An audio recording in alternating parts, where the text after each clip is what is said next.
안녕하십니까. 평택촌놈TV 봉선생 이강민입니다. 2021년 1월 19일 일일시황 시작하도록 하겠습니다. 먼저 주요 뉴스입니다. 옐런이 이런 말을 했어요. 다음 부양책은 대규모여야 할 것이다, 그런 얘기를 했죠. 옐런이 재무장관이 됐죠. 연준 의장이었었다가 재무장관이 됐는데요. 옐런 같은 경우에는 성향이 그래요. 어쨌든 정부에 협조를 하는 편이죠. 연준 의장일 때도 독립적이지 못했어요. 당시에도 정치권의 눈치를 굉장히 보면서 그렇게 일 처리를 했었던 그런 느낌이고요. 지금도 마찬가지입니다. 물론 지금은 이제 정부의 관료지 않습니까? 그러다 보니까 정부의 눈치를 볼 수밖에 없겠죠. 바이든의 어떤 정책적인 방향 이쪽과 궤를 같이 할 수밖에 없고요. 지시에 따를 수밖에 없는 그런 상황이다, 이렇게 보시면 될 것 같습니다. 어쨌든 가볍지 않은 그런 발언이다, 이렇게 볼 수가 있겠고요. 단기적으로는 호재성 그런 발언이 될 가능성이 상당히 높습니다. 미국 시장이 다시 한번 또 이런 것들을 계기로 해가지고 반등을 시도할 가능성이 있다, 이렇게 보여집니다. 두 번째 뉴스는 이재용 부회장이 어제 구속이 됐죠. 어제 장중에 구속 소식이 있었어요. 그래서 삼성전자도 좀 약하고 그랬었는데, 사실 이재용 부회장에 대해서는 여러 가지 얘기가 많습니다. 그래서 지금 보면 그래요. 이재용 부회장이 죄를 지었기 때문에 구속이 되는 건데 당연한 거 아니냐, 그렇게 얘기하는 분들도 계시고, 안타깝다. 지금같이 어려운 시기에 삼성이라는 대한민국 최고의 어떤 그룹을 이끄는 총수를 구속한다는 건 잘못된 것이다, 그렇게 얘기를 하고 있는데요. 단순히 어떤 우리가 법적인 것들을 따졌을 때는 법관들이 판단을 하겠죠. 그래서 법적인 부분을 판단을 해서 그에 맞게 처벌을 한다거나 또 판결을 하면은 그만이다, 그렇게 볼 수가 있겠는데요. 이재용 부회장 같은 경우에는 단순한 어떤 기업인이 아니죠. 삼성이 갖는 무게감 이런 것들을 봤을 때는 어떤 법관의 판단보다는 더 복합적인 여러 가지가 가미가 된 어떤 판결이 아닌가, 그렇게 생각을 합니다. 어쨌든 상당히 안타깝고요. 그리고 삼성이 과거에도 그랬습니다. 이건희 회장이 공백이 있었을 때도 좋지 않았었고요. 그리고 이재용 부회장이 구속이 됐을 때도 삼성이 시스템으로 돌아간다, 그런 말들을 하는데 말도 안 되는 소리죠. 대한민국의 기업 문화에서 총수가 가지고 있는 무게감, 어떤 결정권 이런 것들을 봤을 때는 상당히 큰 타격을 받을 수밖에 없습니다. 예를 들자면은 다른 경쟁 기업들하고 관계해서 경쟁을 할 때, 다른 기업들을 인수하거나 이런 것들을 경쟁을 할 때 총수가 즉각적인 어떤 결정을 해야 되는데 그런 것들을 못 한다는 거죠. 그런 면에 있어서 삼성이 만약에 이재용 부회장이 이 형기를 다 마치고 나올 때까지 나올 수가 없다고 했을 경우에는 5년 이상은 늦어진다, 개인적으로는 그렇게 판단을 하고 있습니다. 삼성이라는 그룹이 시스템으로 돌아간다, 시스템으로 돌아가겠죠. 돌아가는 건 맞는데 총수가 결정하지 못해서 늦어지는 어떤 그 시간의 여러 가지 문제점, 그런 것들도, 그리고 전자산업 자체가 굉장히 빨리 돌아가지 않습니까? 그런 그 경쟁 상태에서 하루 이틀만 해도 엄청난 차이가 발생할 수가 있는데 엄청난 데미지를 입을 수 있는 그런 상태가 아닌가. 중국에서는 굉장히 좋아할 것 같아요. 개인적으로는 그렇게 생각을 하고 있습니다. 어쨌든 여러 가지를 좀 감안해서 좀 판결을 했으면 좋았을 텐데 상당히 안타깝습니다. 지금 어제 이 게시판이나 이런 것들을 보니까 댓글들이나 보니까 삼성전자 주식을 산 분들이 굉장히 성토를 하는 그런 분위기였어요. 이게 주식의 투자의 어떤 가치 이런 것들을 떠나서 대한민국의 전체적인 경제 여건 이런 것들에 굉장히 큰 영향을 미칠 파장이 있을 만한 사건인 게 분명하고요.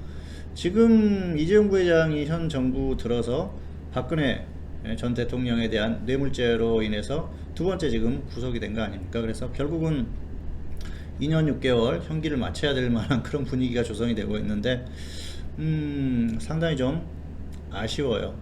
그래서 뭐 죄를 무조건 우리가 이제 용서를 해주자 그런 것들을 떠나서 여러 가지 면에서 좀 아쉬운 판결이 아니었나 생각을 하고요. 지금 또 경제가 워낙 좋지 않지 않습니까? 그리고 또 코로나가 없었다면 모르겠는데 코로나에 대한 로 인해서 엄청나게 타격을 받은 상황에서 삼성의 과연 행보가 어떻게 될 것인지 개인적으로는 그게 굉장히 좀 궁금하고요.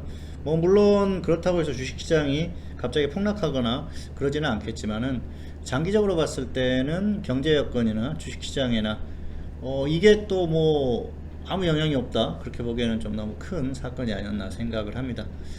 판단은 뭐 여러분들께 맡기도록 하겠습니다. 세 번째로는 은성수 금융위원장이 공매도 재개 결정은 안 됐다 뭐 그런 얘기를 했어요. 아직 결정이 안 됐다 얘기를 했는데 공매도가 3월부터 재개가 된다 확정적으로 발표를 했었죠, 언론에서. 그리고 그 이전에 이미 3월부터 재개한다고 결정이 된 상태였어요. 그런데 공매도 재개 결정이 아직 안 됐다. 자, 이게 이제 흐름을 보면서 결정을 할 것 같아요. 눈치를 보겠죠. 그리고 뭐 금융위원장이 독립된 어떤 기관의 장이라고 하더라도 눈치를 볼 수밖에 없기 때문에 결국은 이것도 어떤 그 여론이라든지 또 정치적인 흐름에 의해서 결정이 될 가능성이 높은데요. 개인적으로는 공매도 재개가 안 될 가능성이 높다 그렇게 보고 있습니다. 그래서 지금 일단은 좀 복선을 깔았다고 생각을 하고요. 당분간 공매도를 재개하기가 쉽지 않을 것 같습니다. 그런데 제가 만약 결정권자라고 하면은 재개를 지금 하는 게 낫다고 생각을 해요. 왜냐면은 현재 정도의 지수대라고 하면은 아무리 3월이 된다고 하더라도 뭐 엄청나게 폭락하지 않으면은 그렇게 아주 심각한 상태만 아니라면은 재개를 하는 게 더 낫지 않나. 그리고 오히려 더 빨리 하는 게 낫지 않나. 왜냐하면은 상황이 좋았을 때 하고 안 좋아지면 다시 또 이걸 금지를 시키면 되는 거지 않습니까? 그런데 좀 아쉬워요. 유연성이 좀 없는 그런 상태고요. 너무 딱 그 어떤 것들을 이미 결정을 해놓고 하는 듯한 그런 발언을 하기 때문에 재개가 되기가 쉽지 않을 것 같은 생각을 하고 있습니다. 현재로서는 그렇습니다. 자, 오늘의 등락 결과입니다. 코스피는 하락 출발, 장중에 반등했고요. 상승 마감했습니다. 3100선을 회복했고요. 코스닥은 상승 출발, 장중 등락 후에 상승 마감했습니다. 등락의 원인을 보면 코스닥은 역시 수급적으로 좋았고요. 코스피는 대형주, 수급 이렇게 보시면 될 것 같습니다. 자, 특이사항 코스닥은 건설업종이 강세를 보였고요. 코스피는 종이목재 업종이 강세를 보였습니다. 화면 보시겠습니다. 자, 코스피 지수 오늘 급등했죠. 3100선을 장중에 회복을 했고요. 종가상으로는 조금 이제 밀리면서 마감을 했어요. 그래서 약간 아쉽긴 한데 어쨌든 양봉이 나오면서 괜찮았습니다. 그리고 반등이 다시 나왔다는 게 포인트라고 할 수가 있겠죠. 자, 코스닥도 마찬가지입니다. 코스닥 좋았죠. 오늘 보면은 수급이 괜찮았어요. 코스피, 코스닥 모두 외국인 기관이 다 매수를 했습니다. 개인이 오늘 코스피를 1조 넘게 매도를 했죠. 최근의 흐름을 보면은 개인들이 엄청 매수를 했죠. 자, 이 수급 상황이 바뀔 가능성이 있다고 언급을 했어요. 역시 그런 흐름이 나오고요. 예상했던 흐름대로 나오고 있습니다. 그래서 뭐 오늘 흐름은 예상했던 흐름이다. 개인들이 조금 더 매도를 하지 않을까 그렇게 생각을 합니다. 단기적으로 또 지수가 반등할 수 있는 그런 상황이 될 수 있다 그렇게 보시면 될 것 같습니다. 자, 어쨌든 그리고 대형주가 흐름이 좋았죠. 그리고 역시 삼성전자죠. 삼성전자가 오늘 장중에 3% 넘게 상승을 했었어요. 자, 반등을 했고요. 삼성전자의 흐름이 상당히 중요하다. 지금 이 최고가가 굉장히 멀어 보이죠. 여전히 다시 한번 돌파할 가능성이 있다고 생각을 합니다. 왜냐하면은 위쪽에서 좀 털어줘야 돼요. 물량을 털어줘야 되기 때문에 여기에서 당분간은 조금 위쪽에서 놀면서 움직일 가능성이 높고요. 그러면서 한 번 정도 좀 뚫어줄 가능성도 있겠죠. 다만 못 뚫고 계속 가기는 버겁지 않나 그렇게 판단을 하고 있습니다. 자, 오늘 특이사항 보시면은 코스피 같은 경우에는 전반적으로 움직임들이 다 좋았었던 그런 모습인데요. 자, 종이목재 업종 오늘 뭐 강세를 보였는데요. 종목들의 흐름들이 전반적으로 괜찮은 그런 모습을 보였습니다. 자, 코스닥 보실까요? 코스닥 같은 경우에는 자, 다시 한번 보겠습니다. 건설업종, 건설업종이 강세를 보였는데요. 잠깐 깜빡했습니다. 건설주들이 최근에 흐름이 괜찮아요. 그래서 지금 정부에서 또 주택 공급 관련한 얘기를 했지 않습니까? 그러면서 관련주들이 움직이는데 건설, 비금속 이쪽에서 단기적으로 움직임이 나올 수 있으니까 조금 강하게 움직인 종목들이 조정을 받으면은 관심을 가져볼 만하지 않나 그렇게 생각을 하고 있습니다. 안내가 나가고 있습니다. 봉수선생 현물 채팅방송 1개월 33만원, 3개월 77만원. 3개월이 굉장히 싸죠. 그래서 뭐 엄청나게 할인을 하고 있는데 2월 1일부터 요금 인상이 되고 있습니다. 개인적으로는 뭐 그래요. 지금 뭐 금액 차이가 이제 1개월 같은 경우에는 3만원 인상이 되고 3개월 같은 경우에는 좀 인상폭이 좀 클 수가 있습니다. 그래서 뭐 큰 폭에 할인하던 그 메리트는 좀 떨어지고 있는데 올해 같은 경우에는 그렇습니다. 아직까지 이제 뭐 우리는 이제 조금 이제 40대 정도만 돼도 음력을 기준으로 해서 올해 내년 뭐 이렇게 따지지 않습니까? 그런데 2월 이후에 흐름은 굉장히 자신이 있다. 그렇게 지금 느낌도 그렇고요. 그리고 흐름 자체가 그렇게 나쁘지 않아요. 1월에 좀 수익이 크게 났다가 좀 줄어들었는데 그런 부분들은 뭐 금방 회복이 될 수가 있고요. 그리고 올해는 또 단기 종목 쪽에서 작년에는 조금 이제 수익이 났던 종목들을 끌고 가는 그런 경향이 있었는데 빨리빨리 회전을 시키면서 최대한 많은 종목들의 수익이 계속 나면서 또 뭐 새롭게 이렇게 들어오신 분들도 빨리빨리 매수를 해서 수익이 많이 날 수 있게 그렇게 하려고 하고 있습니다. 그래서 올해는 뭐 보유한 포트의 종목 수는 많이 가지고 가지는 않겠지만은 종목을 매매는 자주 하면서 그리고 또 순환매를 계속하면서 수익이 많이 날 수 있게 지수에 상관없이 움직일 수 있는 종목들을 끊임없이 발굴을 하고 또 이제 단기 매매하는 어떤 기법이라든지 그런 것들을 가지고 있지 않은 분들 같은 경우에는 좀 참고를 하시면 좋을 것 같아요. 단기 매매를 혼자서 하는 게 사실 쉽지 않습니다. 단기에 움직일 수 있는 종목을 발굴하고 또 접근하고 그런 것들이 굉장히 어렵기 때문에 올해는 그런 부분에 있어서 더 신경을 많이 쓸 생각이고요. 또 중기에 가는 종목들도 보유를 해야겠죠. 현재 중기 종목은 두 종목을 보유를 하고 있습니다만은 두 종목 다 기대를 하고 있어요. 그래서 한 종목 같은 경우에는 또 뭐 단기든 중기든 언제든지 강하게 뭐 한번 좀 크게 튀어주지 않을까 생각하는 종목을 보유를 하고 있는데 올해는 뭐 다양하게 수익을 여러 가지 측면에서 낼 수 있는 그런 한 해가 될 것이라고 생각을 하고 있습니다.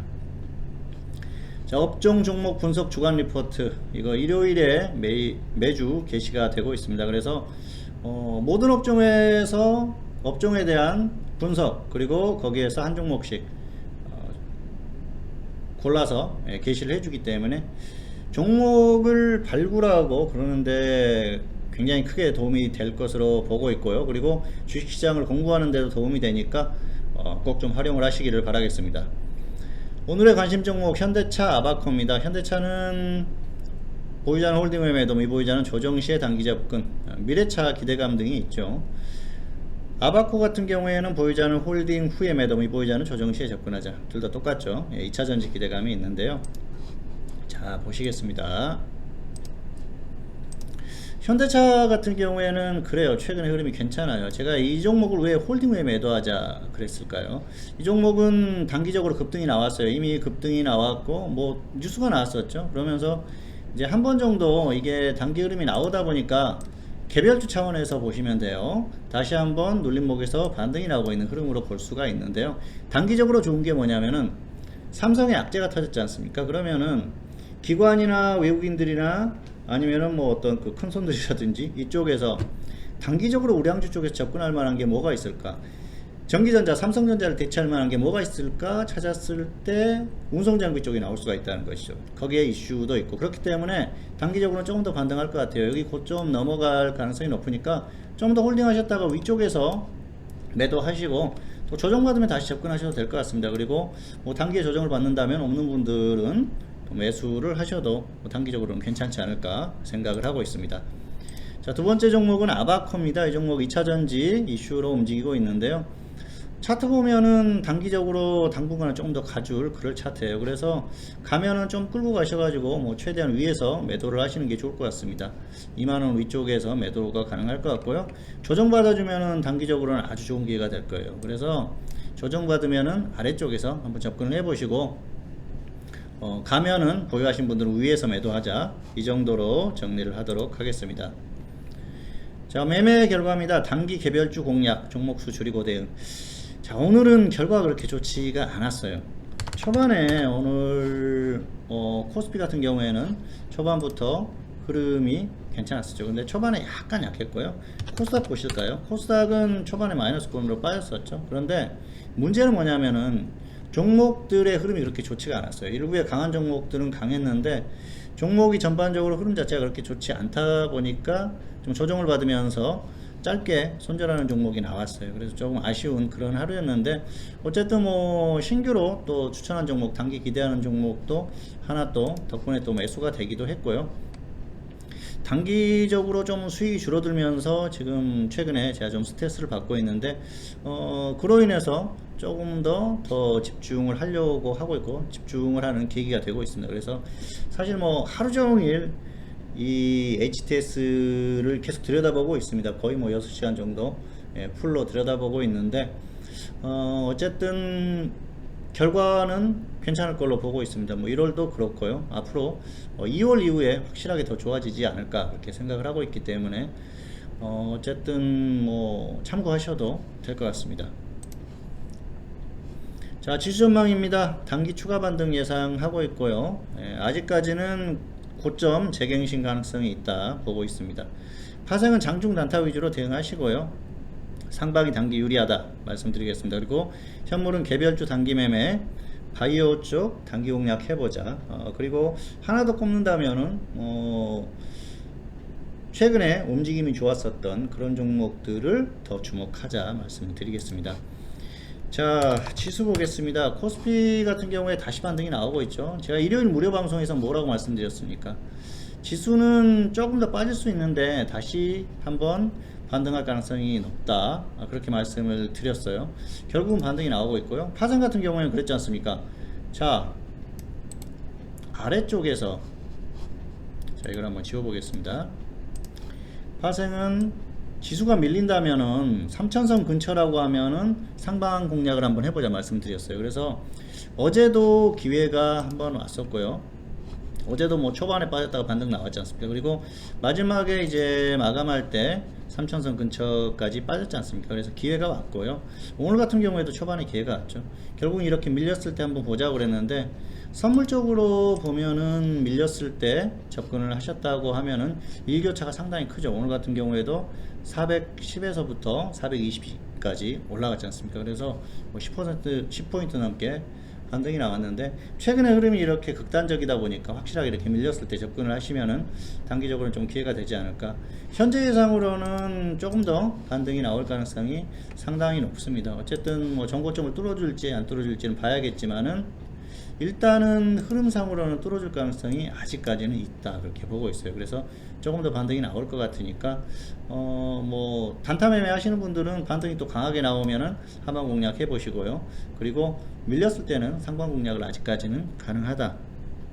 다만 자, 크게 밀렸어요. 상방 공략을 했습니다. 그런데 빠져요. 3000선을 이탈했어요. 그러면은 빨리 손절하고 회복했을 때 오히려 다시 한번 또 상방적으로 공략해 보는 것도 하나의 방법입니다. 그리고 지금은 그래요. 하방이나 상방이나 손절을 빨리빨리 해야 돼요. 손절을 빨리빨리 해야지 뭐 너무 계속해서 반등한다고 했으니까 언젠가는 반등할 거야 기다리다가 그냥 쭉 빠져버리면 또 큰일 나거든요. 그래서 손절가는 반드시 정해놓고 대응을 하자.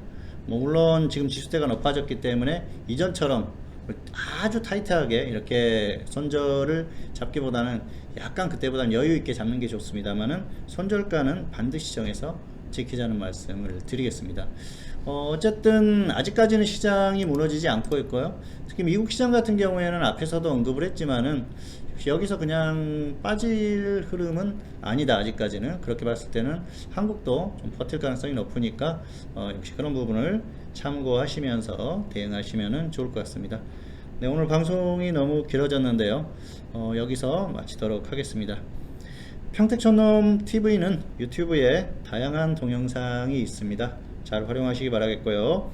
2021년 1월 19일 1일 시황 오늘은 여기서 마치도록 하겠고요. 저는 다음 시간에 다시 찾아뵙도록 하겠습니다.